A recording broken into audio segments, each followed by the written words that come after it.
Vamos falar sobre a polêmica dos bebês reborn. É muito provável que nessa semana você tenha se deparado com algumas notícias falando de um grupo crescente de pessoas, principalmente mulheres, que têm usado essas bonecas realistas, que são os bebês reborn, como uma substituição dos seus filhos. E existem algumas questões que eu quero conversar com vocês a respeito disso. A primeira delas é a diferenciação do conceito entre ter um bebê e ser mãe.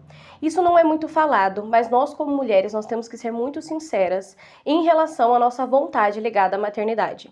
Quando nós falamos de maternidade, a gente não está falando só sobre ter um bebê, sobre vestir um bebê, sobre ter um quartinho, mas a gente está falando sobre tudo aquilo que envolve o processo de crescimento de uma criança. Isso envolve a formação do caráter, envolve a formação biopsicossocial, a formação religiosa, a formação da escola e tudo que envolve essa criança.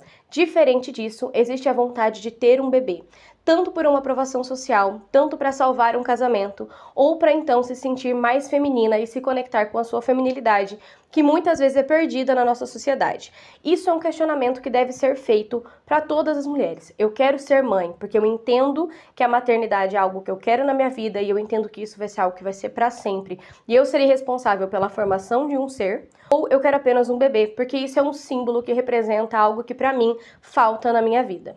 Outra questão que deve ser colocada em pauta é a questão da maternidade compulsória versus o repúdio pela maternidade. Nós tivemos uma geração de mulheres que eram praticamente obrigadas a ser mãe, e a maternidade fazia parte do ser mulher. Então essas mulheres, mesmo quando não queriam ser mães, elas eram obrigadas a ser, ou por seus maridos, ou por uma pressão social. Então existia sim uma maternidade compulsória, que era uma maternidade que não vinha da vontade dessa mulher, mas que era imposta a ela. Esse é um problema. Mas nós saímos dessa geração e nós entramos em uma outra geração de filhos que muito provavelmente foram traumatizados nessa geração de mães que não queriam ser mães, e esses filhos têm um total repúdio, medo e pânico da maternidade ou da paternidade. Essas duas realidades são problemas grandes que devem ser tratados, e existe sim a necessidade de se investigar de onde vem ou essa vontade desesperada por ter um bebê, ou então esse medo muito grande da maternidade ou da paternidade. Eu sou Bruna Balbo, sou psicanalista e hipnoterapeuta, e se você quer verdadeiramente se conhecer, entender o que você quer